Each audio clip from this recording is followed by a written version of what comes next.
key, Diane.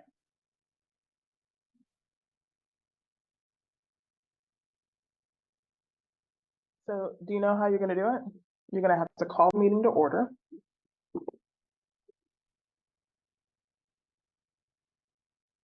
And then Daniel will need to conduct roll call. Okay? Basically, I call the meeting to order and I say, Meeting call to order. meeting call to order. Daniel, Please call the roll call. Daniel will then call the roll call, writing down things as secretary. Then you need to make a motion to approve the board minutes from the last meeting. So I've linked them here. Is Daniel using an AI? I don't know. I would hope, but I'm not Daniel. I thought you met with him. Oh, you poor little. I know. It looks so bad. Yeah, it hurts like hell too. Oh no, what happened? Oh, just lady things, you know. Oh, sorry. Yeah. Yeah, So that's my issue. yeah, lady things. Yeah. Menopause and whatnot. Yeah, thanks, sweetie. I said lady things. That's la la la, pretty day. Oh, there we go. Oh, Kevin, I've missed your sense of humor. Oh, it's been too long. It's been way too long. All right, I'm just walking Kirsten through what she'll need to do. So then you'll have to say. I like that she thinks I don't know these things. Okay, so Just because we haven't done them doesn't mean I don't know them. okay. How would you do an approval of minutes? You just do Robert's rules of How order. do you? Okay, so then how would you do it? Just do it for me real quick. I can't believe you're doing this. I'm not doing like you just made fun of me. Look on your face. I was trying to help you, but now you made fun of me, Mom.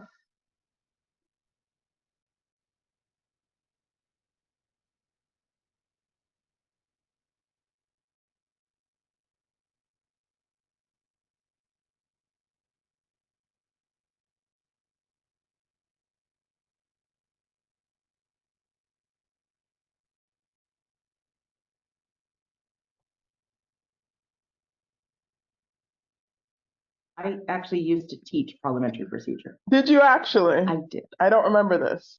Well, you are also 30, sweetie, so I don't know how you would have remembered. I remember things from the womb, Mom. Oh, I see. Yeah. Well, I did this before you were born, so. Well, then I remember things when I was a speck of an egg in your uterus. Jess, I think you need to just reach through there and slap her for those comments. No. No. Can someone give me hosting privilege, sharing privileges? I just share my screen. So I thought I logged in as Drupal4Gov or it defaulted to that, but I don't have any abilities to grant anything. Yeah, neither do I. I logged in with my normal one. What? I know, right? It said Drupal4Gov, defaulted to that, and then I renamed myself, and then it's like, no, sorry. So let me leave and come back and see what happens. And let me just make a message. What? I do need everyone here. And I gotta record this. Is it recording? I don't think it's recording. Not yet. It is. Okay. Channel, please attend the board meeting. Right now. This meeting is being Okay, recorded. Okay, that's just starting. Oops. Starting now. Did that work, Jess? Let's see. Okay, it says I'm a host, but I can't change anything. It doesn't allow me to. Let me see. Nina, more. There we go. There we go. There you go. Yep, perfect. Yay! Okay, cool. So, let me just send a message to the others. Make sure they have the invitation. Copy invite link. Alrighty. Yep, because I knew you were gonna ask Dan. I got you. I got you. Just 30 seconds behind.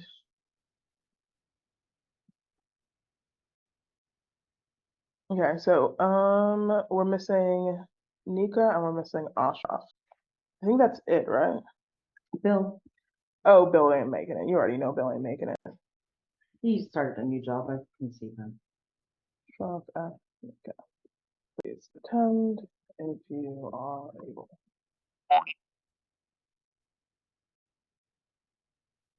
Oh, he's already here. Who's already here? Oh, Ashraf. Okay, perfect. Lovely. Um, and then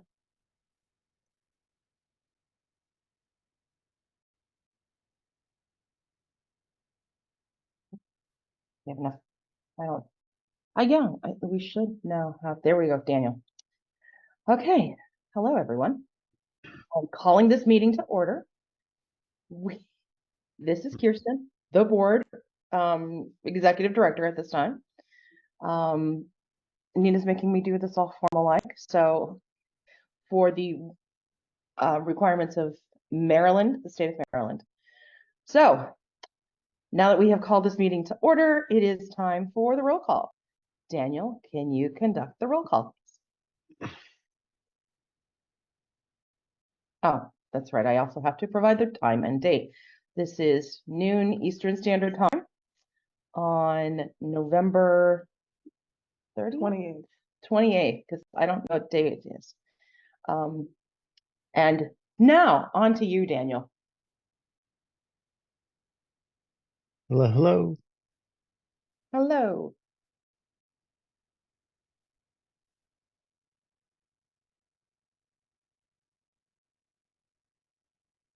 Do you need the list of board members to do the roll call?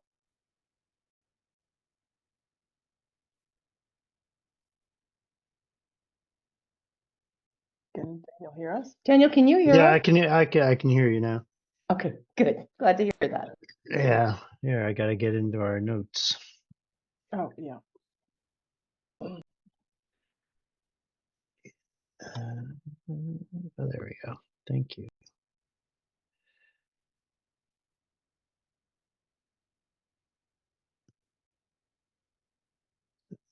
Hmm. Oh, good. Bill's here.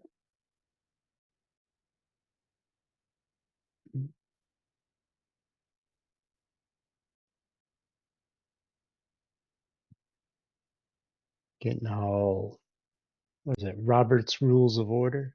Mm-hmm. Yes, Which you don't have to do.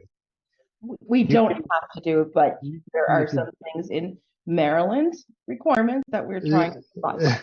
can.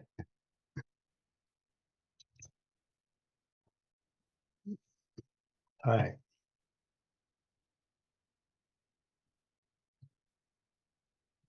Oh,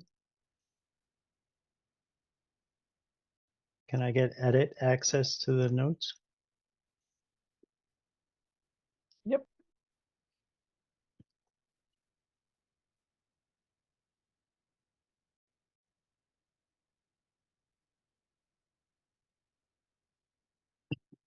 Okay,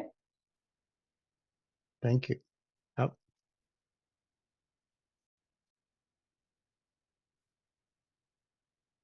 okay. Take it away with the roll call there, Daniel. You should have access now. all right. Wait, do we have a list? Oh my. It's everyone on this call, Dan. Just like go through. We just need to be able to list them there. Right. All right. So Nina, Nina. Nina, Nika. Nika. I have phone numbers, but Bill is here, and I am here. Jesse, Louisa, Kate, and Kevin. Yep. Who's Drupal's Phantom note taker? It's just a note taker. Nika. I'm here too. Jessica. Yeah. Yeah, Jessica, sorry. I just get your phone number up here. No, that's not me. That's not, I don't know who the phone number is. It's not me. Who's the phone number? Oh, okay. All right. Well, it's a public meeting, so anybody could attend if they have the link. That is true. Okay, so everyone is here. Take it away. So, before any official business can be conducted, the board must approve the minutes from the last meeting. So, these are the meetings from the last board meeting from August 2023. Daniel, can you read the minutes to everyone? Okay. Then we can adopt them. That's right.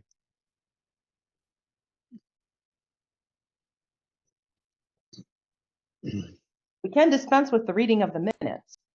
We can. If everybody would like to take a look at them, I can give you a minute to peruse them, and then we can do the voting to adopt the meeting minutes.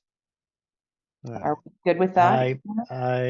Yes, that's what I would Okay, propose. so that's what we'll do.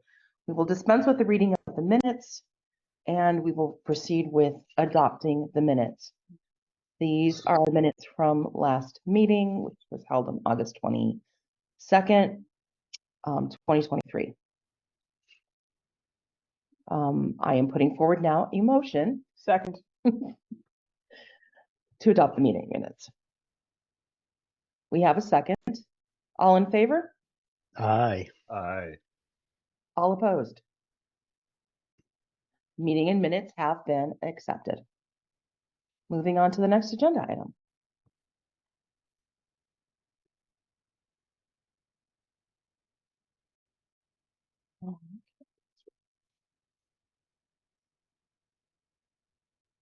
Open issues. I'm going to turn it over very briefly to Bill to discuss our current nonprofit status update. Take it away. Okay. Yeah. Hello, everyone. So we are good. Thank you all for answering my call through the email to get us the documents. We have everything we need except for just the financials for this year. And what they mean by that is essentially what are we going to, save for next year, tax year. So once we get those financials, and I know we haven't closed out the year yet, but just kind of give your best guess for December. Once we close those out, that should be all the documentation we need for the foundation group. And they're going to send our application to the IRS. And they do a pretty good job on this. There may be some questions from the IRS that may come back. And if they are, I'll go ahead and hand that off to you folks. But it looks like we're doing pretty well with this. Just kind of realize that there's been a crackdown in the last few years on people wanting nonprofit status. So that's why we had to go through all this work on it. Okay. So just thank you all for handling that. And also one thing with the foundation group, and I mentioned this to Kirsten, is that they also offer other consulting services. I think it's part of our contract if we need that. So if there's something on fundraising or whatever, if you have some questions, we can bring that to them. So that's part of the package they gave us there. With that, is there any questions? I don't have any questions. I know that the request that you had for the financials, and I am working with Kevin to get that updated through Wave to get that over to you. Yeah. I'm trying to get all of the GovCon expenses kind of sorted out to get a good year-to-date number. Mm-hmm. The nice thing is, after that, the only expenses we should have are for Zoom and MailChimp. So our year will be pretty much closed out. Okay, perfect. That'll be good. Yeah. And it's kind of nice we're doing it towards the end, so we're closer to taxes we'd have filed anyway. Yeah. Exactly.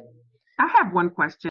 How long do you think it'll take from the time we submit the paperwork to?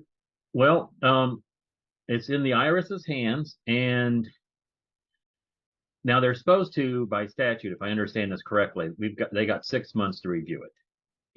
It may take 6 months. They may ask for an extension. It really depends on how complete our package is, and that's why the foundation group was working with us on it and kept asking all those questions because we're trying to get as complete a package as we can. And just to give you guys, since we are claiming education, we're an educational nonprofit in one sense, there's a little bit more scrutiny on that. So I'm hoping early spring, but maybe it may be late spring when we get this all through. So we just move we're now in the hands of the IRS, and we move at their speed. At least we won't have to move at their COVID speed. So that is that is at least benefit there. Right, right.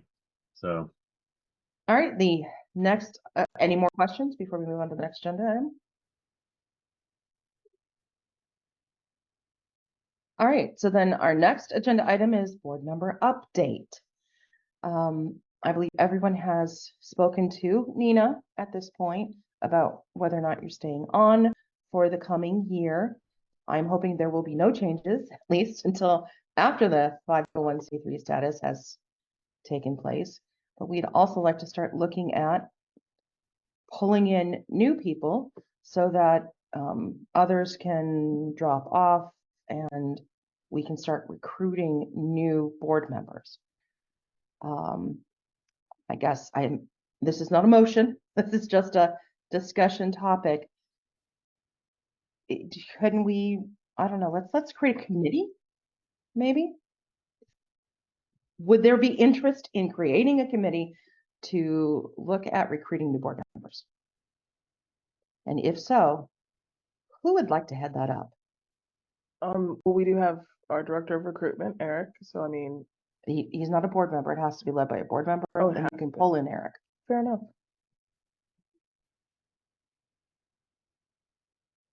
Okay, well, if you're speaking, nobody's hearing you because you're on mute. I'll do it. I'm a board member. I'll do it.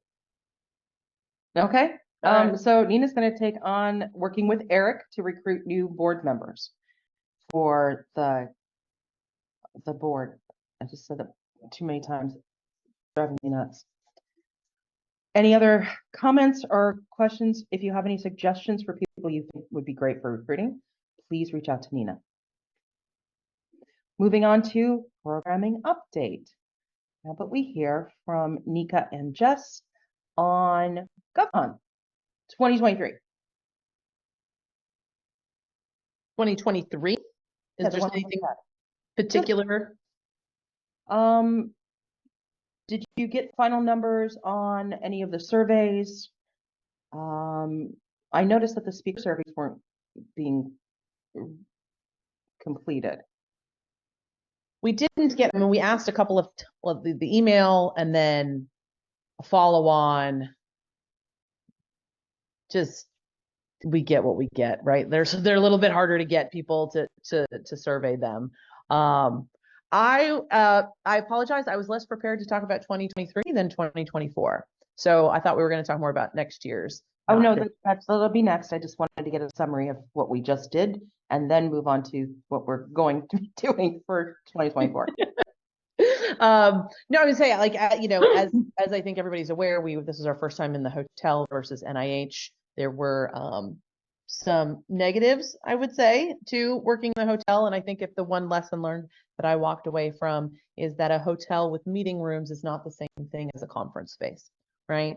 And that there's a lot more in the contract phase we probably need to be specific about as we identify locations for next year.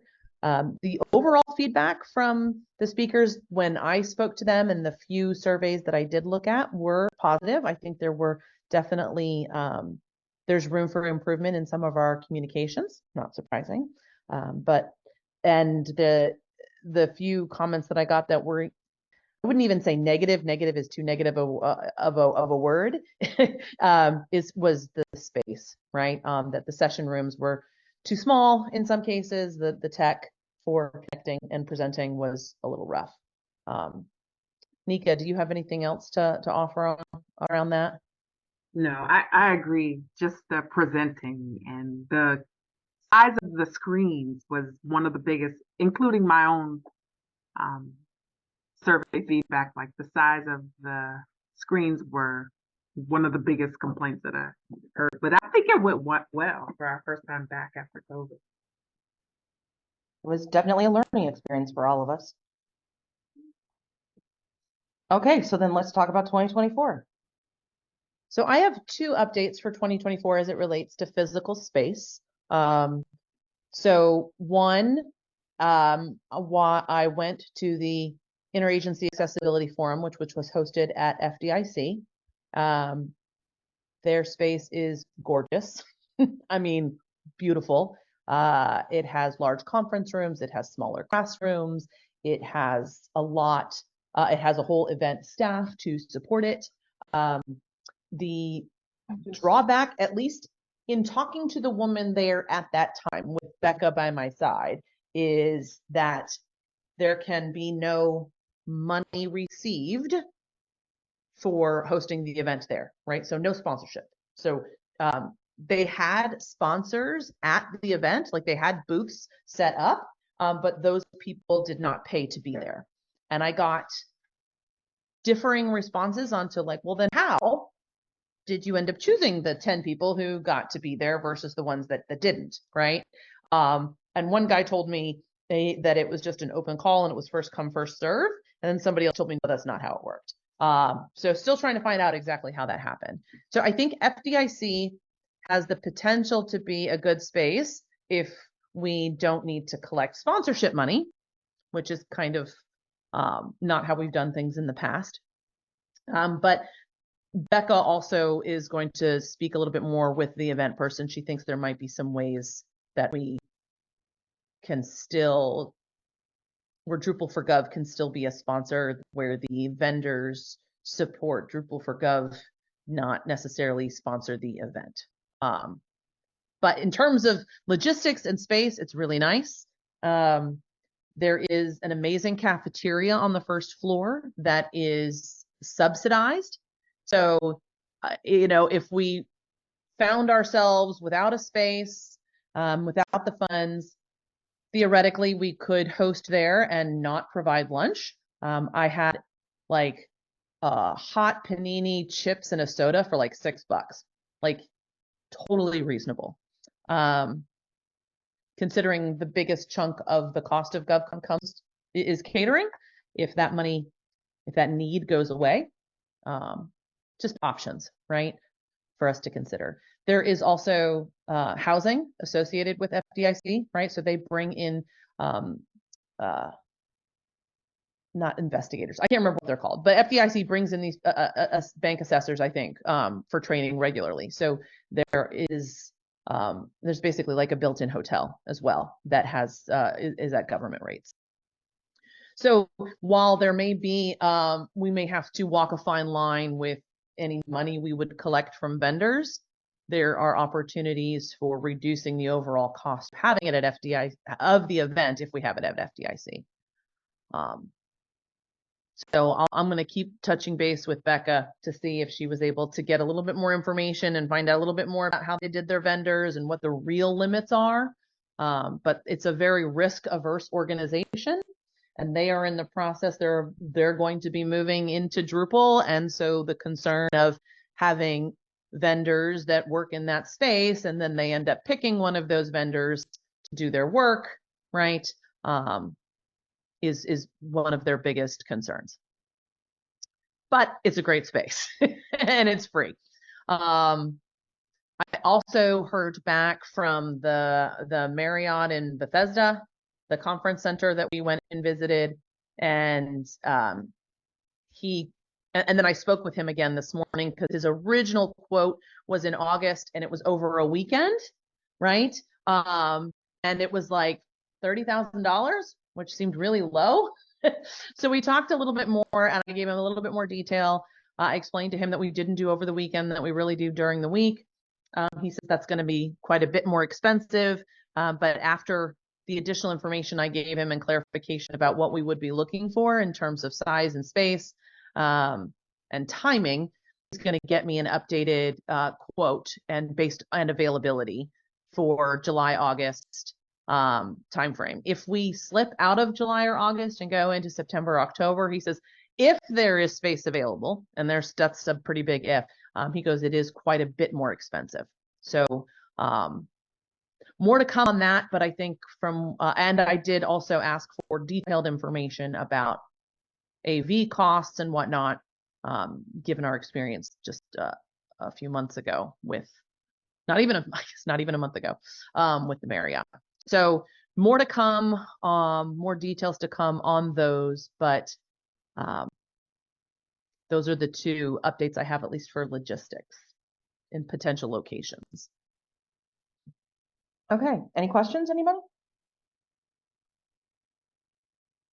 Okay, moving on to webinars. Nika? Nika, are you? Sorry, I had to Okay. find the unmute button. Webinars are going well, especially since we started using the form to get, thank you, Nina, to get people who are interested in giving webinars. So the schedule is filled up until March. And I've been a little slow last week with the holidays on getting back with people. So Are we doing one in December? yeah, What date are we looking at? we are doing one in December. It is the 3rd. Is it the 18th? I believe it's the 18th. I'm not looking at a calendar. 18th is a Monday. Okay, I need to look at a calendar. It's the 21st. That seems really close to all of the holiday people. Would that be possible for us to move the webinar to the second one? To the 14th. Yeah. I would need to communicate with the webinar. Can we at least try that? Because I'd like to not run into the same problem we had this last time.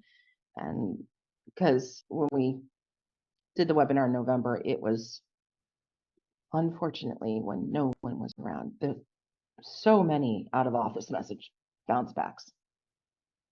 Sure, I can see. I mean, it's worth a try. It doesn't mean we can do it. Yeah, because they're dragging their feet on giving me the summary. I've been waiting for them to provide. This is painful. Okay. So we'll see. But it is also their choice. So yeah. So I'll ask. So that's a good point.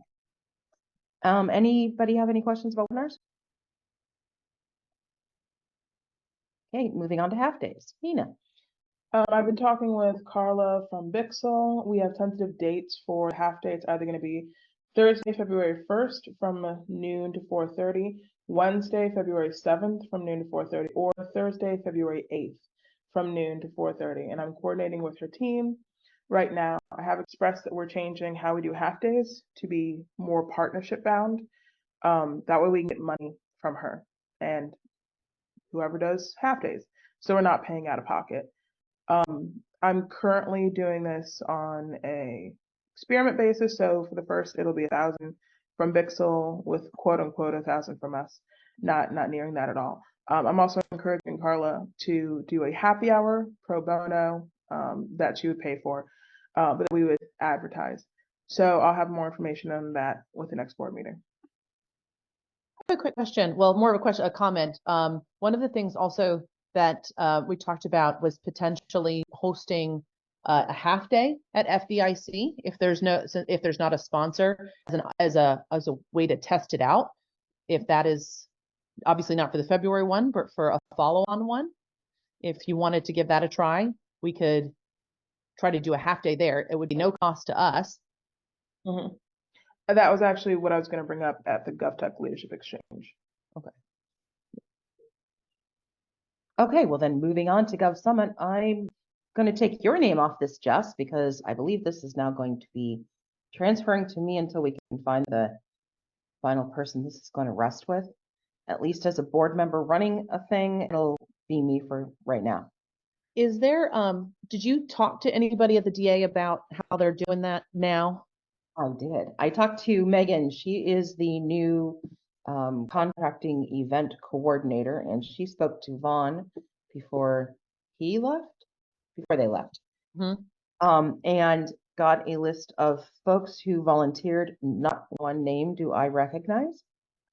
So I'm going to reach out to the 4 people who volunteered to help with Gov Summit.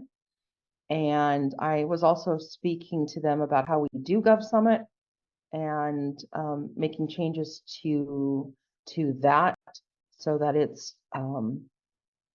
one of the things I noticed from the previous prospectus from 2023 is that you're basically tied into a speaking arrangement with sponsors for it. That was the case last year, right? And every year, every sponsor gets I think maybe not the first year, but certainly every year after that, every sponsor gets 15 minutes to do a case study. Okay. Yeah, I was talking to her about how we can change that up. And so I need to reach out to Tim Doyle as soon as I get back from vacation to discuss modifying that, because I know that in my past experiences, when someone does a case study, I either leave the room or I just stop paying attention because I'm a govie and that's what I do. Did it seem like a lot of people were paying attention, Jess? It depends, right? So we've had some really good ones, like really good ones, and we've had some crappy ones. So the good news is that at least in the past, summit organizers had an opportunity to review what they were presenting. So we were regularly bugging Vaughn, or whomever was before him. Please give us, let us understand what they're talking about. This can't be a sales pitch, yada, yada. And we had one that was just really boring, but most of them are pretty good. Okay, that's good to know. Then since Megan is new, I will reach back out to you and get more info on that. And then we can go on to the next topic. Wait, any questions about Gov Summit? Anyone? Hey, moving on to GovTech Leadership Exchange, Nina. All right. As Jess brought up, FDIC not only is a great space, near Metro, hotel attached, all those things, and it is a conference center. So while we might have a little bit of an issue with, money, GovTech Leadership Exchange is not a currently, generating revenue thing. So I'm going to be working with Blake now that we have at least a tentative space, looking at FDIC for that, to set up our next one. We're hoping to have 2 a year. It will most likely be sometime in either May or whatever the month is before May. I can't remember off the top of my head. Like April, May. Yeah. April or May, and we're hoping to have it around the same size, if not a little bit bigger. Blake's going to rely on some of his connections, but he's also looking at other spaces as well. So not a ton to inform anyone on that, but I am. I think Jeff brought it up. The FIC. I would love to be able to utilize that space or at least speak with Becca. So I might reach out to her soon. Hey, any other questions?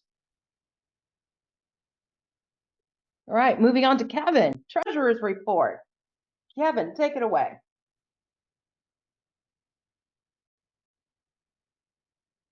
Kevin? Are you on mute? Oh yeah, it works if I don't mute, right? So okay. So apologies in advance. I can't get to my usual screens because I'm on my work computer. And yeah, I don't have the passwords and things in that computer. However, we are currently, I think we have all of the bills paid. We just paid the t-shirt bill yesterday. And we are sitting right now on $51,193.38. I'm going through all of the receipts. They're all recorded, but I need to make sure we get things into the right buckets. Our biggest expenses on GovCon were to the Residence Inn and Bethesda Bagel. So catering always is a top one, but with the meeting space at the Residence Inn, that was a significant hit. But all in all, we're in excellent shape. So our monthly expenses are hovering right around $200, for various software things. And then, you know, we always have then the random or the programs that we need to run. But it sounds like we're going to start getting some sponsorships for some of those, so that will be helpful as well. Any questions on the treasurer's report? How much money do we have in the bank again, Kevin? Like Right now, $51,193.38. thought it was 60,000. Not less. We just paid the. Yeah, I just thought it was 60 overall. Okay. And that's right about where I thought we would be after we got everything paid. So, you know, that's plenty of money to fund things and get things started for next year. That was For 51,900. 51,193.38. So $51,000, so just rounded off. All right. Just want to record that. Yeah. Thank you. Nika, how's the website looking? So we launched on Woo-hoo. Yay. November 1st, and I've been slow since the conference ended. But my next focus, hopefully in December, is to get the events, which will cover the webinars as well as the blog articles, that functionality added. And then possibly next, like the board members and about us, more information, but it's moving along. I need people. So I know Eric, I need assistance in finding other developers to assist. Okay. Okay. Wasim is good and he's getting up to speed, but it would be nice to have another person who has Can you designed. give me a list of the developers you need? That way I can communicate that with Eric. Or actually, can you just send Eric that list and he'll just go out and find them? Yeah, I will do that. I volunteered in the past. Haven't done much, but you can always ping me. Okay. I think the hardest thing is to get the local set up for this, right? Yeah. Yeah. I think I might already have it. I think I have it already. And knowing the process of deploying the code and that part, and config exporting. People get hung up on that part. Okay, so then the next item on this is our upcoming patronage program. Nina? In terms of getting feedback from sponsors, almost every single sponsor that sponsored this year is interested in the patronage. We've had 2 definitive yeses, which is excellent. Acquia and I believe it was Bixel said they would absolutely do it. And everyone else was like, yes, I'd be interested, tell me more. So we're building out kind of like a prospectus for that right now. I'm working with Lisa McCrae to do that. We had a hopeful launch of January/February. Most likely we'll have to push that.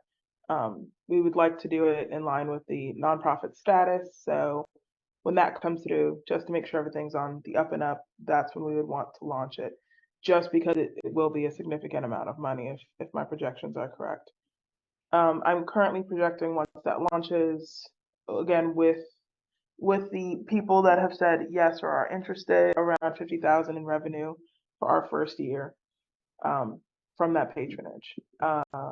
I'll be talking more about the membership offering in probably 2 meetings, but we are technically a membership organization, but we don't have member dues, and I'd like us to explore doing membership dues again, as a way to be able to generate some revenue to be able to do some more of organizational programming. Any questions?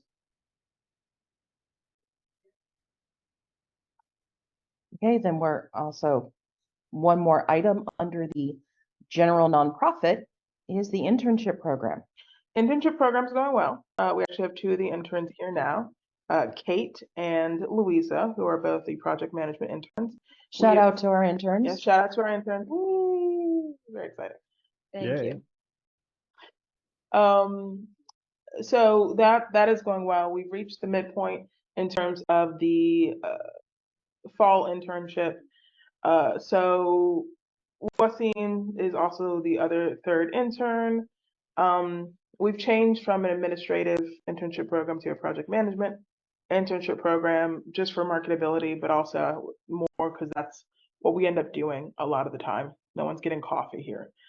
So that is my update. I am looking, Eric already has the spring intern for web, and I already have one spring intern for project management, both of whom will be announced at the next board meeting. That brings us to new business, but I'm going to also ask Nina to continue with intern certification, even though it's further down on the agenda, since she just talked about the intern program. It's the next item on new business. Yeah. And most likely, I know we have 20 minutes left, but it might go over by a couple minutes. So if you have to drop, do let us know. But I want to try and get these items done today. So in terms of, we are in educational programming, right? And I sent a couple of you messages. I don't know if anyone received it. I didn't have a chance to follow up. That being said, we have an internship program. We have a paid internship program, which is great. But I also would like to encourage us, because we're an educational nonprofit, to make this an educational internship by providing certification, and particularly paid certification. So there are Scrum Master certifications. Google has a project management certification through Coursera. HubSpot has a marketing certification for some of the social media that we're doing. But what they all have in common is that interns will be able to walk away with a piece of paper that says, I have achieved, X number of hours or X item. And I think it is incredibly important that they be able to take that and apply to another job.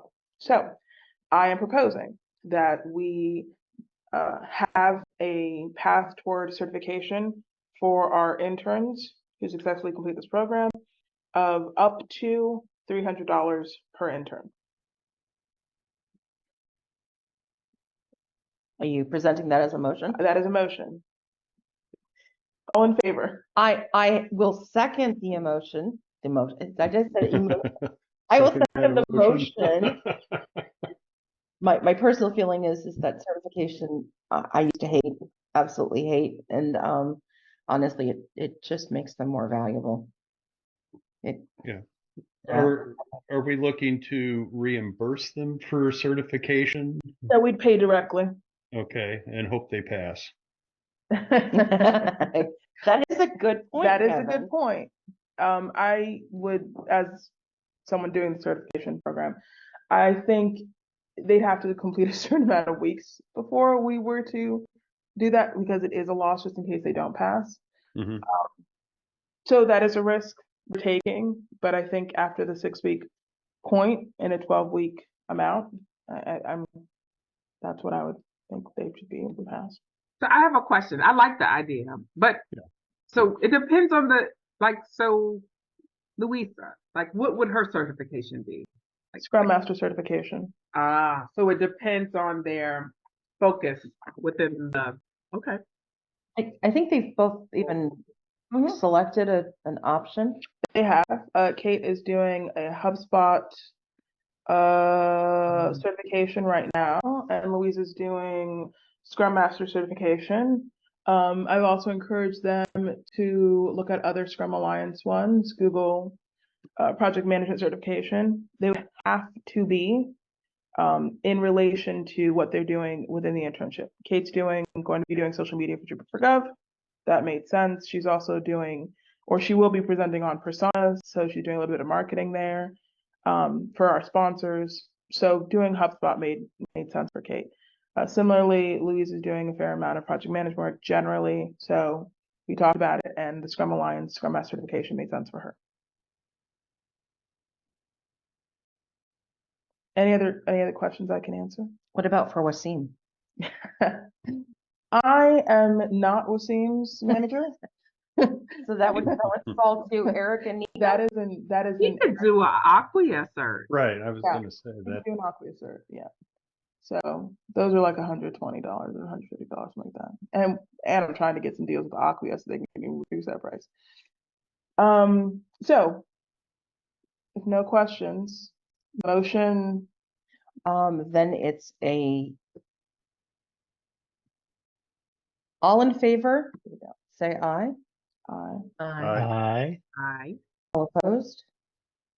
Motion passes. Congratulations, interns. You're getting certified. I never doubted it. All right, so then that takes us into nonprofit vision determination. We have a vision statement. You know what, let me start more clearly. One of the things that we have done over the years is create vision documents and statements and work towards those goals. But sometimes we have also fallen out of line, and not having that alignment can cause issues. And I'd like to try and make sure that we aren't causing additional issues for ourselves. So what I would like to do is to take a look at our previous vision statements and go through those documents. So I'm going to be starting specifically on our Slack board, a review of all of those documents so that we can all have a say in it. And it's important that all of us have a say in both the vision and the goals that we have for the organization. And then we can set more of a short-term goals and then long-term goals for the organization Drupal4Gov, and then all of the things that we do underneath Drupal4Gov. So that's my first new business item. I will also point out that this isn't something that we need to actually vote on because there's no money included in it. It will provide us some more stability information and probably better alignment, but we won't adopt any of these things until everyone has had a chance to weigh in. So this is more of a long-term goal for this year. Next up, structure of the board. Nonprofit and programming. I've linked, which I forgot to do before, so apologies there. I've linked the Canva that I've created. Jess and Nika have had a chance to go over it. I'm not sure if anyone else has seen it. Basically, we have the nonprofit board structure taken from our bylaws. Kirsten, as it is written in our bylaws, is president. Jess is vice president. We have secretary, treasurer. You'll notice that certain people are, what is it called? A little bit transparent. They have communicated with me that within the next year, they will be transitioning off the board. So like, I'm in a year by the end of 2024 is what I'm talking about. I'll be transitioning off the board. Kevin will be Jess and Nika, I want to say, but I might have messed that up. I'll talk to you later, Nika, if I mess that up. He might have graded you by accident. I might have. In addition, we need an odd number of board members because of how the bylaws are written. So I added 3 additional sort of wandering to be decided individuals as we're recruiting for them. That way we're not, stressing anyone out. We do have a structure on the board of 2, I believe it's 2-year appointments. Is that correct? We have written for 2-year commitments. We have 2-year commitments. Almost everyone's over that 2-year commitment. We are all over. We're all over that. So I also want us to consider that. We can, of course, re-up it, but we do have that written into our bylaws. So that's the structure of our board. Going into the nonprofit, which is also why I'm transitioning off the board. I've sort of done how this would look. We would have an executive director who would report directly to the board. Under that executive director would be a director of programming, development, operations, and then recruitment. And that would then fall under project management interns, web interns, and member coordinator and a patronage coordinator. Eventually, I would love to not have patronage under my belt, but to have it under a development director.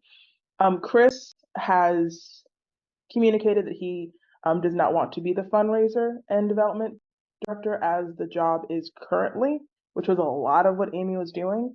That's why his name's not there. You'll see him lower. We have for educational programming, both Anika and Jess are the Drupal GovCon co-leads. We do not have, we kind of do, Nika, but I know you want to transition out, that's why it's blank, of a webinar lead. GovTech Leadership Exchange, I want to transition out, which is why it's blank. Drupal Global Training Days is technically me. I don't want it to be. And then Gov Summit, Jess is also transitioning out. So these are the positions we're looking to fill. Mike is our lead for the website, and then Drupal4Gov website, technically Nika. I'd like someone else to, again, kind of take that over if at all possible. In terms of Drupal4Gov GovCon structure, this one gets a little bit more complicated. I worked with Jess and Nika to design this as closely to Drupal camps as possible. Now there is a motion that I'm going to say, so if everyone could take a very brief look at this. The motion is going to be, I'd like to adopt this structure that it's clear across the organization how we structure our organization. I have been asked multiple times who does what, who reports to whom I should say, and having a very clear understanding of how we run as an organization would help incoming people and also existing individuals understand their role. Once we have adopted this, I will then write exactly what these different roles mean alongside Jess, alongside Nika, alongside a lot of the board members, so that everyone is clear of what they're doing. And hopefully these would then link out to documents that would very clearly explain the expectation of that role.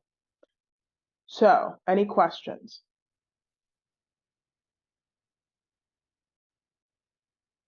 Okay. It may be a lot to take in. It's a lot to take in, I know. So it's quite possible that we vote to table this to the next meeting so that everyone has time to take a look at it. I can say that for those of you that were there on the meeting on the Tuesday prior to GovCon, that page that she just had up mirrors exactly what we talked about.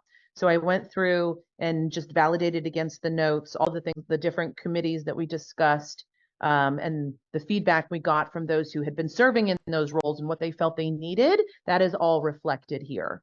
So I did go back and kind of just quadruple check that. So does this reflect kind of jobs that are currently being done but just not formalized? Yeah. Or is it aspirational? Both. I would argue both.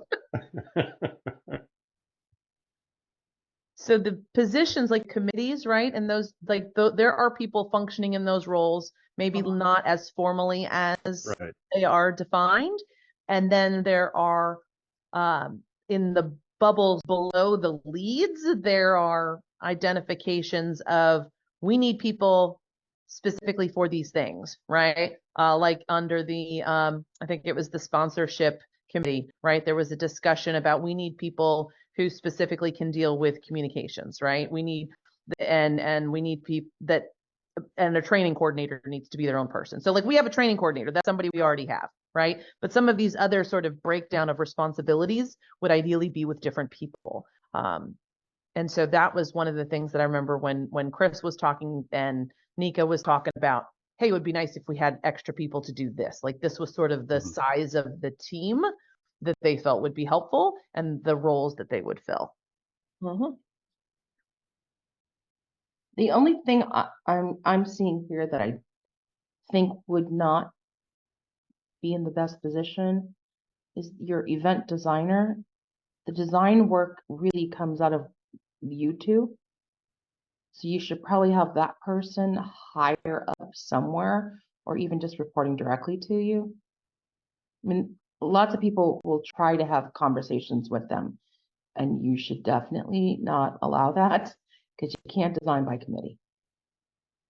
Oh, I did actually. I'm glad you brought that up because I made a note and then I forgot to ask. There's an event designer underneath communications and then there's design. And I wanted, what was the difference between Good question. The design committee? I know. The event, so how I thought of it is that there was a lot that I asked of Virginia, like a lot that I asked of Virginia. There were things that were specific for the print materials, and then there were things specific for the communication materials. So what I thought is the designer for the communication would be different, because it's the palm cards and it's the other things that happened before and all the communication that happens with MailChimp and blah blah blah blah blah. And then there's a designer who does all the print. And maybe we just did this incorrectly this year. I don't know. But I know the designs changed because we got her, and then it became, t-shirts and all the other things. If it's one designer doing all the things, I think that's a single point of failure. But that could be fine. I don't know. I guess then, if I'm understanding what that role is there a reason why that role wouldn't be under the design committee and that they're just providing the digital designs? That's fine. I will move that. That's fine. And then put it back. Yep.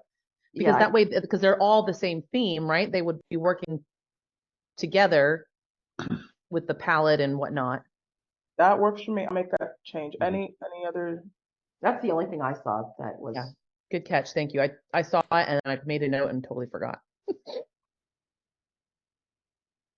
All right, so then my motion is that we table this and just review it before the next upcoming meeting, where I will then vote to remove it from the table for us to discuss and either adopt or reject. Any seconds on the motion? Second. Okay. The tabling motion does not need to be voted on, so we have officially placed it on the table. All right. Yeah. Moving on to communications and strategy.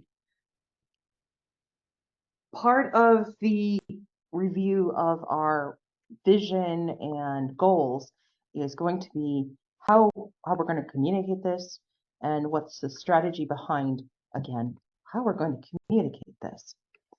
So I would really like for the board to come up with a plan for that next step, and who would like to spearhead this. Now, I'm also planning to talk to Eric specifically to pull together a group to look at our communications and strategy, but I need someone who's going to actually take this on and lead this effort.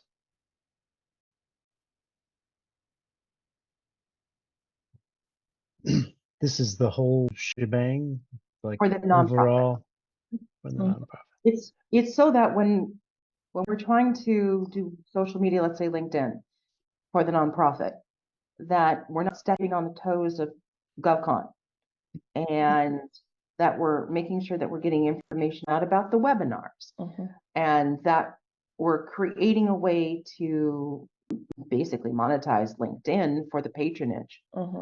But we don't currently have that strategy. We have a GovCon strategy. We don't have a nonprofit strategy. And the nonprofit is supposed to run all of these things. So we need to come up with that overarching strategy and communications plan for the organization so that we can make sure that everything runs smoothly and that GovCon has everything it needs to run their event. So this isn't just a communication strategy. This is operations strategy.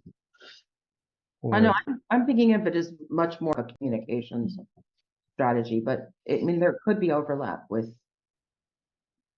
that, with operational as well, primarily because there are a lot of different initiatives that we have, from Gov Summit to our internship program to Drupal GovCon, Global Training Days. All of those things are part of our overall strategy, but we don't communicate a lot of that stuff.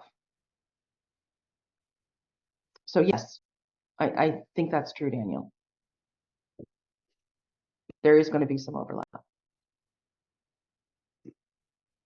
So maybe we table that. Yeah, I'm again, all of these things are new business items, so I expect a lot of these things to be tabled. And maybe these are some things that we recruit for a new board member as maybe this is actually what we are identifying that we have a need for. And we definitely have this need so that we can make sure that we're just being more efficient and not putting out information that's See over pants type of situation. yeah, nobody wants to have to do that any longer. I didn't want to have to do that several years ago. It's just I don't want to work as a everything is on fire. We're volunteers, for goodness sake. So Everything shouldn't be on fire. I have to interrupt only because we have 2 minutes left. Sorry about that, guys. Now I know some of you have a hard stop. Bill had to drop. Daniel, I know you have to drop at 1. If you can stay, I'm gonna skip past organizational recruitment and go into small personas, which are interns will be giving.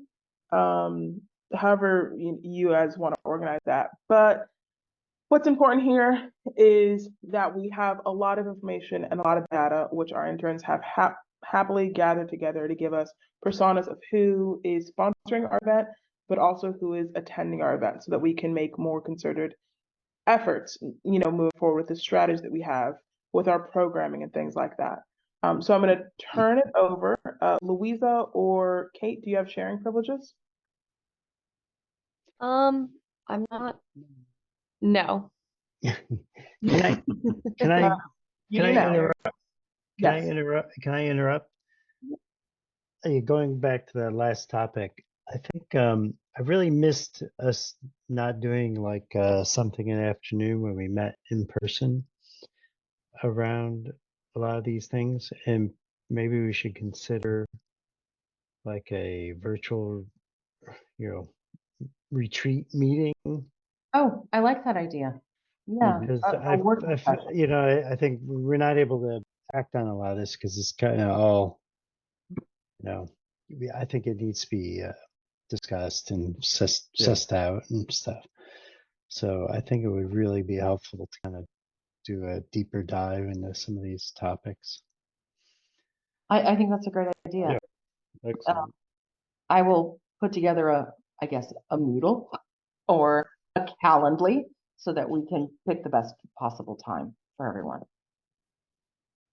Okay, I'm turning it back over to Nina, who's going to turn it over to the interns. All right, Louisa and Kate, you should have access now. Go ahead and however you guys wanted to divvy up who starts, I will let you do that.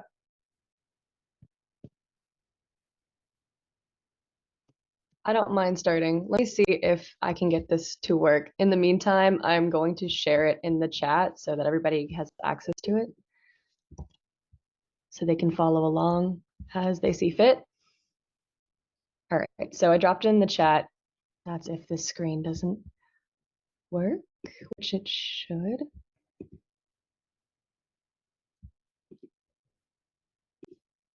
All right.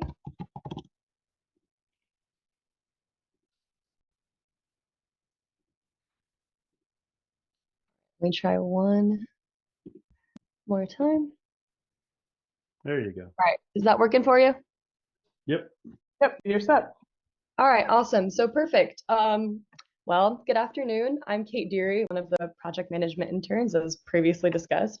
So thank you all for taking this time out of your day. But since we are running a little short on time, I'm just going to get right into it. Once again, I've linked it in the chat, and I'm also going to link it to the minutes document after this. Or if anybody wants to do that now, feel free for time's sake.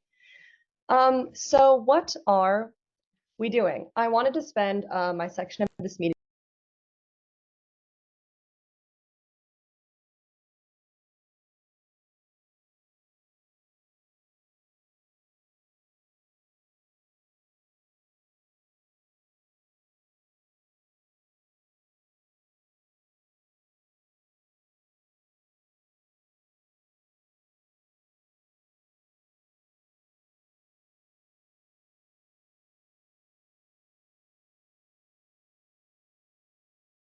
registrations and the like, what people's responses were. And this is to not only answer a should I sponsor question for sponsors, but so that we have a better idea of who is attending our events and who we should go after in the future. All right, so the first persona that is what I consider to be a recurring sponsor. His name is Tony Brown from Snoopy Softwares, and he's between the ages of 45 and 55, and he's local. He typically sponsors at a higher level thanks to the loyalty he feels he gets from Drupal, and will most likely sponsor again because of it. He's pretty much a compilation of our most common trends, aside from age, gender, race, and because those tend to vary, of course. But for example, he works in government and nonprofit and considers his company a digital agency. And you will see this trend across other personas in this presentation, as it is our most common industry. But Tony is very familiar with Drupal and uses it in numerous ways, and his reasoning for sponsoring is listed here. His company is a service provider for Drupal, and we've been in close connections. It just made sense. We've been attending Drupal events of all sizes for years, and our services closely align with their mission. We've had people sent from our company to attend GovCons on multiple occasions. All right, moving on. Our next persona is a brand new sponsor. Jane White is from Newbies Know Best, and this is her first GovCon. Once again, she considers her company to be a digital agency, and the industries she works in are different from Tony, but also very popular trends. She's aged 35 to 45 from a smaller out-of-state organization, and since she's brand new, she decides to sponsor at a more supporting level rather than a core, just to test the waters. And her reasoning for sponsoring for the first time is that she's heard much about Drupal from previous attendees and colleagues. My company is familiar with Drupal, and I suggested we sponsor. Considering how many times we've attended or hosted talks at the events, we thought we'd become a further part of it. All right.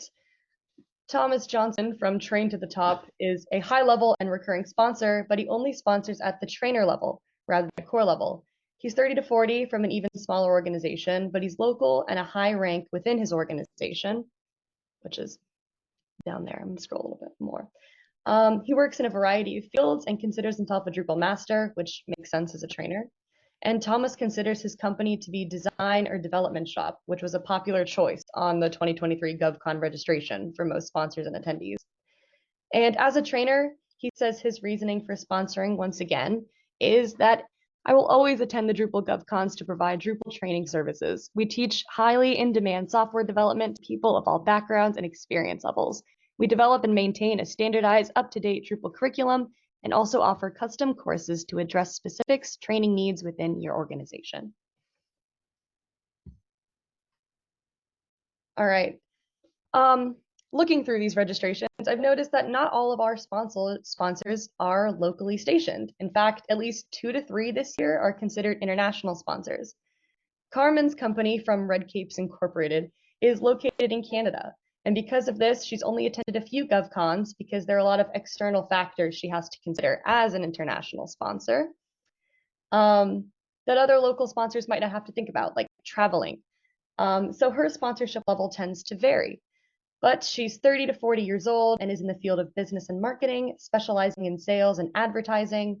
And while her company is of low or average size, she has a strong Drupal expertise. And her reasoning for sponsoring is that since I'm an international sponsor, I like to expand the horizon of our company. Getting to meet face-to-face with other sponsors helps with networking and marketing. I also like to travel, and so do some of my team members. All right.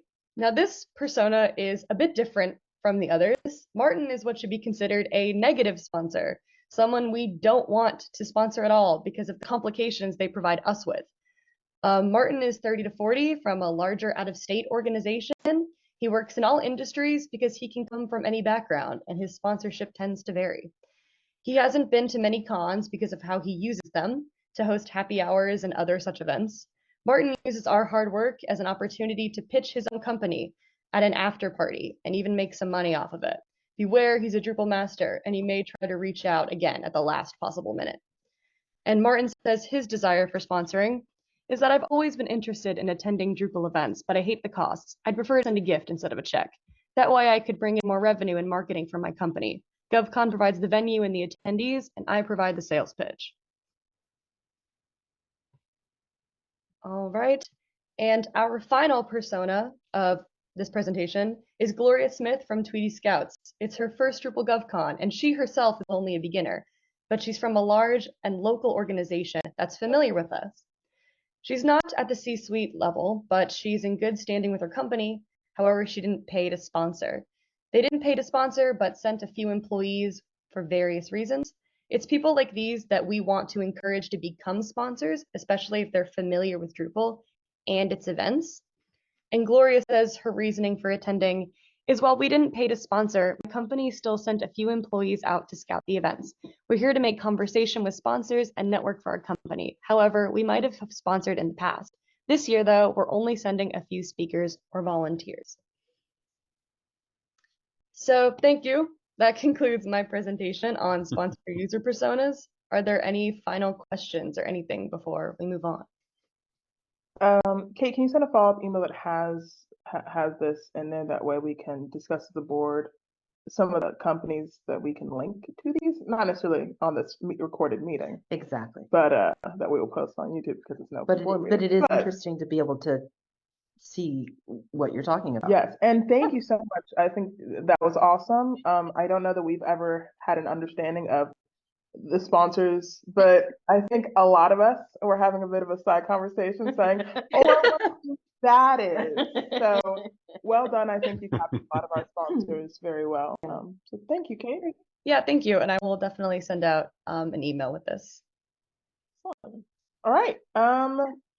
Anyone have any more questions for Kate? Or did you, I do have to ask, is part of this information you gained the knowledge to do this through this internship or recent training from this internship? Oh, definitely. 100%. I don't think I've ever really made something very much like this before. And a lot of the resources that I used to make this were entirely resources provided from Drupal from this internship, like the GovCon registrations and the surveys, which I've had experience with surveys, of course, but like the metrics of those surveys.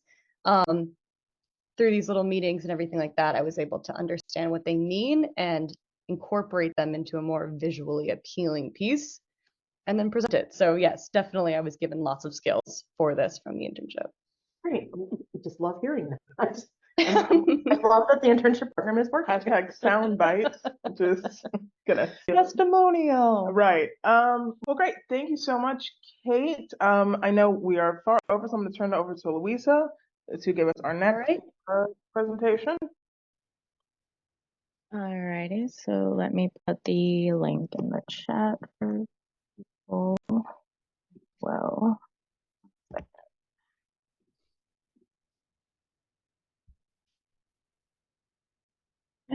and let's see if the screen share works. Yes. Okay, and people can see that. Yep. All right. So,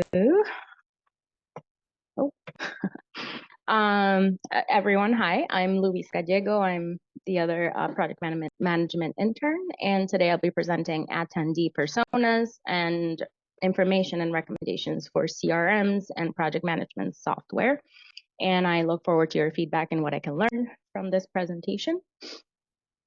So moving on to personas, first and foremost, my sources of information include surveys, registration forms, my observations and conversations at GovCon, and text responses and feedback on surveys and registration forms. The extended persona descriptions are in the attached document here, so you can take a look at that if you'd like.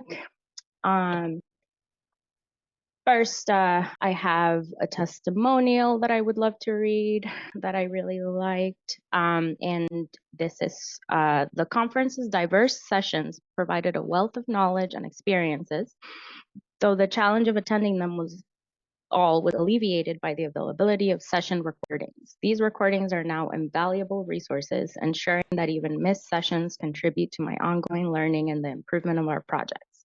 Overall, Drupal GovCon 2023 proved to be a transformative event leaving me with a renewed sense of purpose, a network of valuable connections, and a treasure trove of actionable insights. And this is by Julie Ellman from Oomph Inc.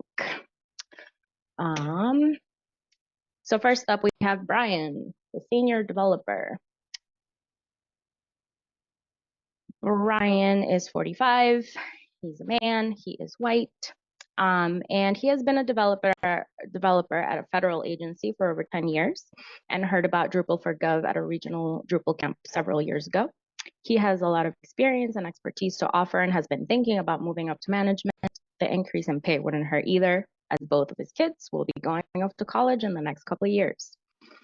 Brian would like to explore the types of tasks and mindset that go into managing a team in order to help him decide if he wants to start applying to management positions.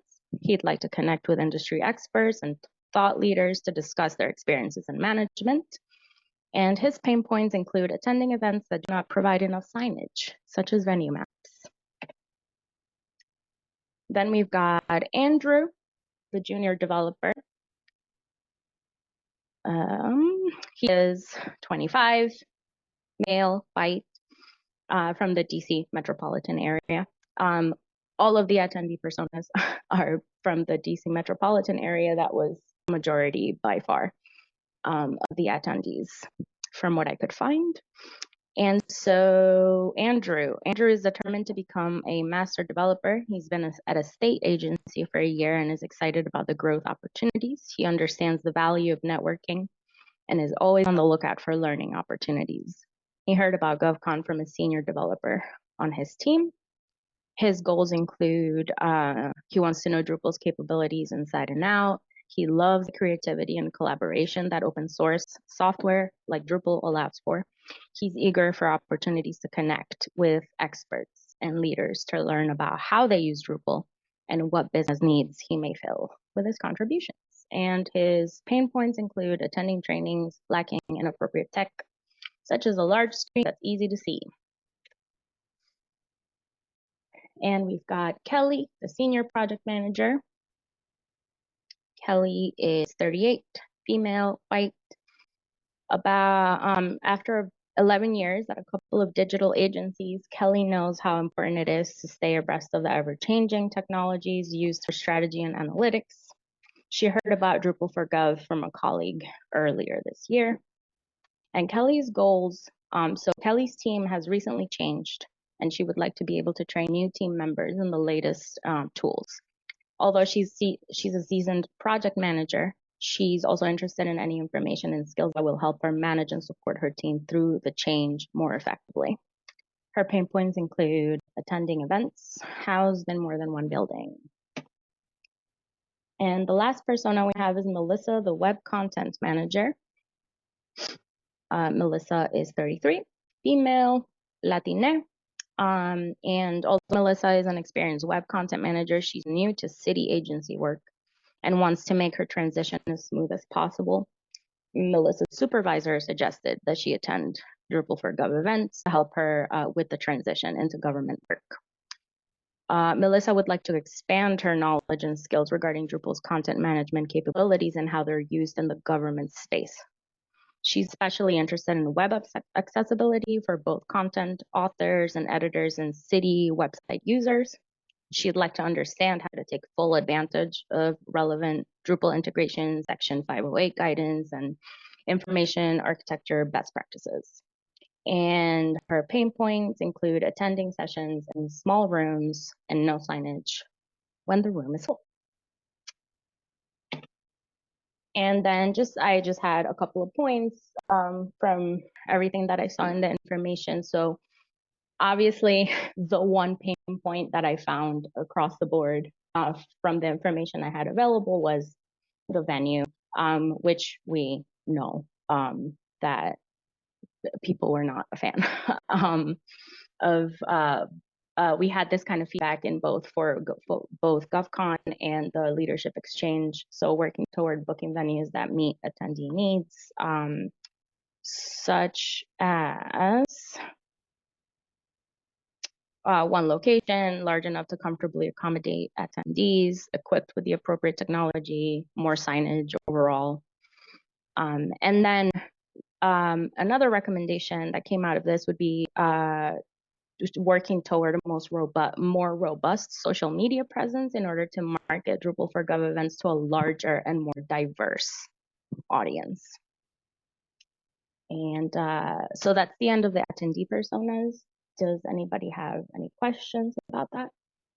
I do have one question. I saw that almost everyone had been recommended to Drupal4Gov by word of mouth. Did you find that almost everyone was coming because someone else told them to come?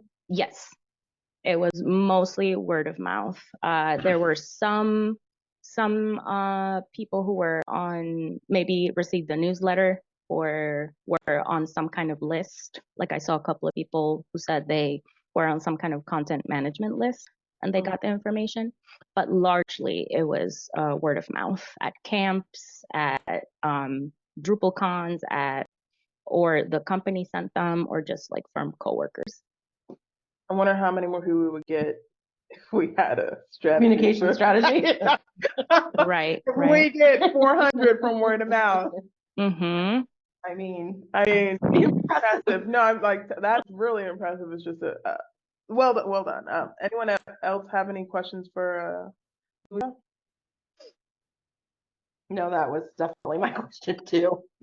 I think our demographics tend to be white and male. I'd love to expand that given how our leadership looks. It would be nice to change that. Yeah. It would be. It would be. Fingers crossed. Working toward it. Yep. All right, cool. Well, then I will let you go into CMS. So this is something we need to make a motion on. I know we have a reduced amount of people here, so we might have to. I don't think we have quorum. Yeah, I don't think you're right. Okay. All right. So Louisa, next one. Alrighty, so then we are on to CRM software.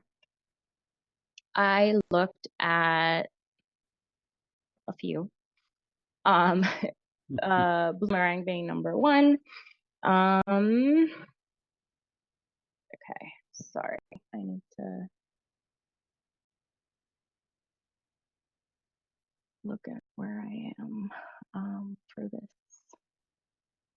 Okay, so Boomerang pros. They are definitely targeted toward nonprofits. They have unlimited users. They have an ethics statement on the website, and this was the only one out of the ones I looked at that had a specific ethics statement on the website. It does have volunteer management, but it does come at an extra cost. And the cons are no social media scheduling, and like I said, key features like volunteer management have additional costs. Also, the online giving tool suite, the phone support, payments, and an additional 10,000 emails would be at an extra cost. I looked at Donor Perfect. Donor Perfect is also targeted toward nonprofits. Across the board, the reviews say that it was easy to use overall. It does come with unlimited users and has volunteer management. However, it doesn't have social media scheduling, and you do need to speak to them to get a specific quote. This is the range that they give, $99 to $499 a month. And the one thing that I saw in terms of usability was that some of the reports that get more specific can be tricky to generate. Another big pro for Donor Perfect was the donation tracking is very detailed. So then we've got HubSpot. Some pros for HubSpot are 24/7 customer support, plenty of users, 2,500 users. It does have social media scheduling and bulk uploading. There's a free and a starter version. However, it can get a little pricey, and I'll go into the nonprofit discounts that these offer, but it's still pretty pricey. The key features have additional costs as well. The starter version allows for 2 users. Then we've got Nimble. Some pros for Nimble. Nimble Prospectors for contact data management. It does have one-to-one free calls, lots of integrations, and a free trial. However, it does not have social media scheduling no volunteer management, and doesn't accept payments. And then we've got Zoho CRM, another one with a free trial, good amount of integrations. However, the website is a little convoluted, and the CRM is basically made up of 8 apps that you kind of have to put together, and that might be hard to organize and learn how to use. And just many of the features need a lot of integrations, a lot of kind of patching together what you're gonna need. So here's a trust radius comparison of them. Trust radius didn't have as much of a breakdown for Bloomerang and Donor Perfect because they both have fewer reviews. But overall, ease of use, again, as you can see here, Donor Perfect and overall Bloomerang is the highest rated, but they're, some of them are pretty close. Okay. And then we've got feature comparison here. The cost. Okay, so I'll go into the costs first. So for Bloomerang, I believe, because Bloomerang and Donor Perfect are both for nonprofits. I'm so sorry. One moment, please.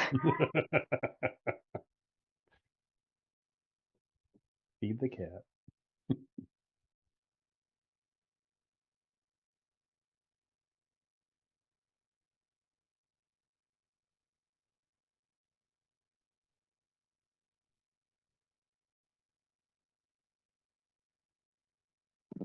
I'm so sorry about that. Okay. So I think Bloomerang and Donor Perfect, because they're already geared for nonprofits, that's just kind of their pricing is what it is, and you just kind of have to talk to them. I didn't see specifically discounts. However, for HubSpot, it does say that they offer a 40% nonprofit discount. But again, the professional subscription is basically $800 a month for what we would use it for. And then we've got Nimble. So Nimble, they say they do offer nonprofit discount for the business plan subscribers, but you have to be registered under a .org email address, and then you have to kind of talk to them and see how much of a discount they will give you. For Zoho CRM, they also say they have a discount, but you have to talk to sales to figure out how much they will discount. For the feature comparison, so segmentation, text, sponsor management, I basically took these categories from the document that Nika had started, and I believe Chris, to kind of fill in what the needs were for the CRM. And definitely, so Bloomerang, like I said, has an ethics statement, but I also just looked up the other companies to make sure nothing problematic came up. And yeah, that's the feature breakdown. We do have one quick question. Did you have a chance to look at Salesforce or Civi CRM? I did not look at Salesforce. Salesforce they said that it was a steep learning curve. I saw a lot of feedback around that. It is a steep learning curve, that's accurate. Yeah. So I didn't. I figured for, it might be better to have something that's more that's easily used. Yes. Okay, an anonymous person who hates Salesforce, yes, we understand. Okay. So I also am not a big fan of Salesforce. So okay, yeah. Well, glad we didn't look it up then, since that would have been a veto from me and Chad. Right. Yeah. Do we know how many users we would expect to need? I was told to expect 12. Okay. Yeah. And then here are the integrations available for each of them. So that none of them, not one of them has all of the integrations that we need. So I think some prioritizing, I guess, if you were to choose from this pool, would have to take place in terms of integrations. Which, yeah, so basically, consider, I didn't know what the budget would be. So considering the budget and then feature and integration priorities would kind of help narrow down the choices there. It would be great to have something geared toward nonprofits. Bloomerang Figured it out. I had to come to you, but then I figured it out. seems Bye. like a good choice. But yeah. Any other questions about the CRM? No, just so sad about the price. Yeah. Yeah, any questions before Louisa moves on to the project management tool? And I know we are very over. I promise it's just a few more minutes, everyone. Yep, I'm going quick. All right. It's okay, Louisa. I meant more of Kate and the rest of my group, but you're fine. No worries there. Okay. Let's go into project management. Okay, so project management, I looked at Asana, of course. Asana is widely used. Everybody knows Asana. It's got good team collaboration features, user friendly from what I saw, and good task assignment and management. Some cons I did see was customer service can be a little iffy. Too many notifications and people don't seem to be able to figure out how to turn them off. And some navigation difficulties. ClickUp, some pros, again, task management. It's very customizable, good team collaboration features, and they do release new features weekly in response to customer feedback, which I thought was pretty cool. And cons, there's no project message board, which is a big con probably. Slow loading and app functionality can be iffy, I assume, because of the constant updates. And then we've got Monday. Monday, again, has good team collaboration, usability. I did see lots of user-friendly feedback for that one. Easy to organize information, customizable. One con I saw was it's a per group, not per user price, and so that makes it a little confusing to kind of figure out how much it would actually be. The customer service feedback was also not great, and then there are some automation difficulties. I looked at Notion. Notion has good organization. It's very easy to kind of organize information. I use Notion myself personally, the free version. So it is pretty user friendly. I am not a programmer. Definitely, I mean, I'm good with tech, but it's not, I don't have that much knowledge about that stuff. So it is pretty user friendly in that regard. It is very customizable. The user interface is very minimalist, so which can be nice if people are easily kind of overwhelmed by lots of visual clutter. Easily to create tables and databases and all kinds of things. Some cons, it does have missing advanced project management features. And there is a little bit of a learning curve if you've never used like a project management tool before. And there are some issues with app functionality as well. And then the last thing I looked at was Smartsheet. Team collaboration is a pro. It's also said to be user friendly.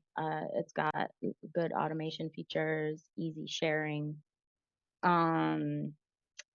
There is a bit of a learning curve again for like very, very beginners.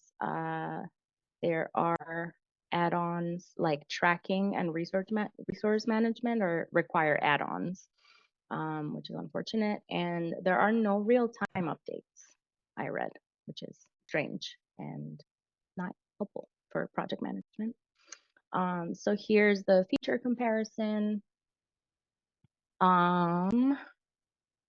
So the pricing, Asana offers 50% off for nonprofits.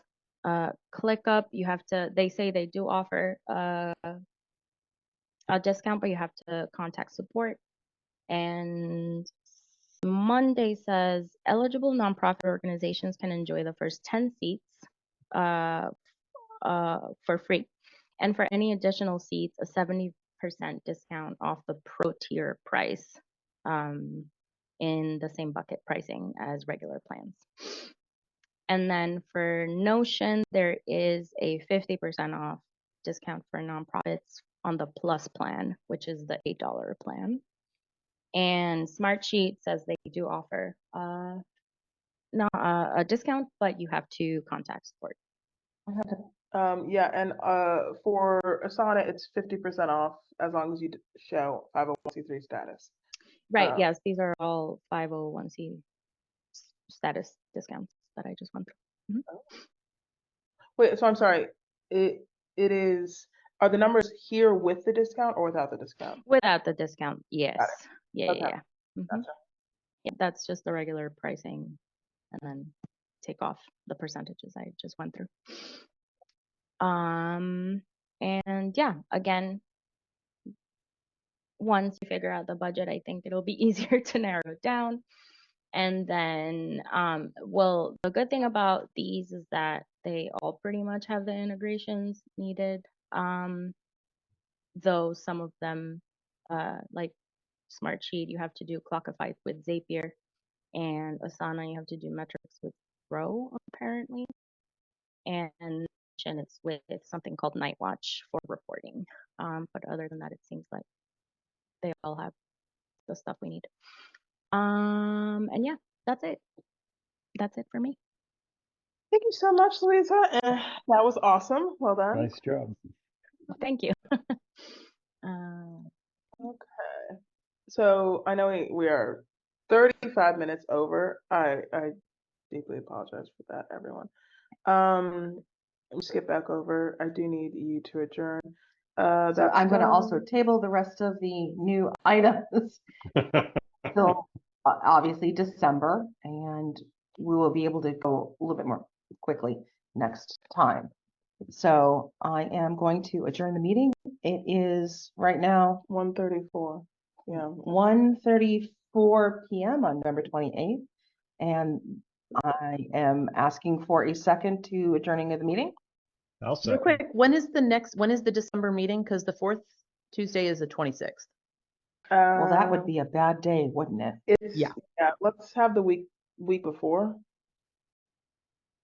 Yeah. The Tuesday. I will be out of town, but like out of the country, gone, but I will read notes. All right. Okay. Okay. Week before. Now I second closing out the meeting. Okay.